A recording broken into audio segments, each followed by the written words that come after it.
শুক্রবার মানে স্পেশাল কিছু, তাই না? আজকে আমি আপনাদের মাঝে শেয়ার করতে চলেছি বিয়েবাড়ি স্টাইলে খাসির মাংস রেসিপি। হাই এভরিওয়ান, আসসালামু আলাইকুম। প্রথমে আমি নিয়ে নিয়েছি কয়েকটা স্পেশাল মশলা। নিয়েছি শাহি জিরা, জয়িত্রী, একটুখানি জায়ফল ও কয়েকটা কাবাব চিনি মশলা। এগুলো আমি পাটায় বেটে নিব। তারপরে চুলায় আমি একটি প্যান বসিয়ে দিয়েছি, সেখানে দিয়ে দিলাম 1 কাপ সরিষার তেল, দিয়ে দিলাম 3-4টা তেজপাতা, 3-4টা মতো দারুচিনি ও 3-4টা সাদা এলাচ, দিয়ে দিলাম 3-4টা লবঙ্গ, একটা কালো এলাচ, কয়েকটা গোলমরিচ। 3-4 সেকেন্ড মতো আমি মশলাগুলো তেলের সাথে ভেজে নেব। তারপরে দিয়ে দিলাম 1 কাপ মতো পেঁয়াজ কুচি। পেঁয়াজটা আমি ব্রাউন কালার করে ভেজে নেব। তারপরে দিয়ে দিব 1.5 টেবিল চামচ আদা বাটা, 1.5 টেবিল চামচ রসুন বাটা, দিয়ে আমি তেলের সাথে একটু ভেজে নেব। তারপরে অ্যাড করে দেব সামান্য একটু পানি। পানিটা দিয়ে আমি এখানে দিয়ে দেব গুঁড়া মশলা, দিয়ে দেব 1 চা চামচ লবণ, 1 চা চামচ হলুদ গুঁড়া, 1 চা চামচ মরিচের গুঁড়া, 1 চা চামচ জিরার গুঁড়া, 1 চা চামচ মাংসের মশলা। তারপরে আমি মশলাটা একটু নেড়েচেড়ে দিব। নেড়েচেড়ে আমি ভালো মতো কষিয়ে নিব। এখানে অ্যাড করে দেব সেই বাটা মশলাটা। স্পেশাল বাটা মশলাটা অবশ্যই অ্যাড করবেন, তাহলে মাংসের স্বাদটা আসবে বিয়েবাড়ি স্টাইলের মতো। যারা খাসির মাংসের ফ্লেভারটা পছন্দ করেন না, তারাও খাসির মাংসটা এই মশলাটা ব্যবহার করলে খেতে পারবেন, আর স্বাদটাও আসে দারুণ। তারপর আমি মশলাটা মাংসের সাথে একটু নেড়েচেড়ে দিব। তারপরে দিয়ে দিব টুকরো করে রাখা পেঁয়াজ কুচি, দিয়ে একটু নেড়েচেড়ে আমি ঢাকনা দিয়ে ঢেকে দেব 5 মিনিট মতো। এই রেসিপিটা ফলো করে যদি আপনারা রান্না করেন, তাহলে টেস্ট আসবে একদম বিয়েবাড়ির মতো। 5 মিনিট পরে আবারও আমি ঢাকনাটা তুলে নেব। নিয়ে মাংসটা আমি একটু নেড়েচেড়ে দেব।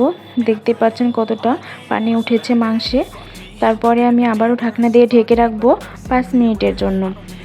5 মিনিট পরে আবারও আমি ঢাকনাটা তুলে একটু নেড়েচেড়ে দেব। তারপরে আমি আবারও একটু ঢাকনা দিয়ে ঢেকে দেব মাংসটা। আবারও আমি 5 মিনিট পরে ঢাকনাটা উঠিয়ে একটু নেড়েচেড়ে দেব।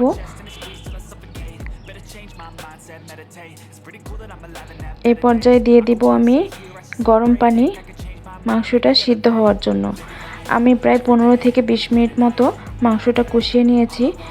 খাসির মাংসের স্বাদটা নির্ভর করে মাংসটা কষানোর পরে। আমি ঢাকনা দিয়ে ঢেকে দিলাম, দিয়ে 10 মিনিট মতো রান্না করে নিয়েছি। তারপরে দিয়ে দিব কয়েকটা কাঁচামরিচ, ফ্লেভারের জন্য কাঁচামরিচটা আস্ত থাকবে। তারপরে আমি আবারও ঢাকনা দিয়ে ঢেকে দেব মাংসটা। 10 মিনিট পরে ঢাকনাটা উঠিয়ে আবারও আমি একটু নেড়েচেড়ে দেব।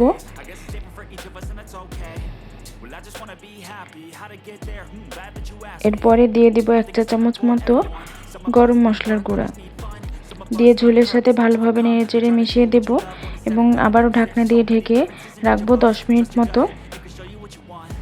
এই পর্যায়ে আমার মাংসটা প্রায় 30 মিনিট মতো রান্না করে নিয়েছি। মাংসটা আমার ভালো মতো সিদ্ধ হয়ে গেছে। ঢাকনাটা উঠিয়ে আবারও আমি নেড়েচেড়ে দেব। এই পর্যায়ে দিয়ে দেব পেঁয়াজ বেরেস্তা। মাংস রান্নার শেষে সামান্য পেঁয়াজ বেরেস্তা দিলে মাংসের ফ্লেভারটা দারুণ আসে। আবারও আমি একদম চুলার আঁচটা লো রেখে চুলায় বসিয়ে রাখবো 10 মিনিট মতো। 10 মিনিট পরে দেখতেই পাচ্ছেন মাংসটা কতটা লোভনীয় হয়েছে। আমি একটু নেড়েচেড়ে দেব। তৈরি হয়ে গেছে আমার স্পেশাল বিয়েবাড়ির স্বাদের মতো খাসির মাংস রেসিপি।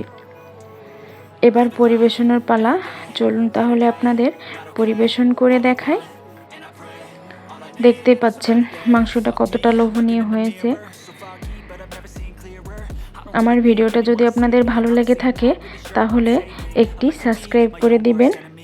আর হ্যাঁ, একটা লাইক দিতে ভুলবেন না যেন। আপনাদের একটি কমেন্ট ও একটি লাইক আমাকে ভিডিও বানাতে অনেক উৎসাহিত করে থাকে। এই পর্যায়ে আমি দিয়ে দিচ্ছি পেঁয়াজ বেরেস্তা। আশা করছি ভিডিওটা আপনাদের ভালো লেগেছে। সবাই ভালো থাকবেন। আল্লাহ হাফেজ।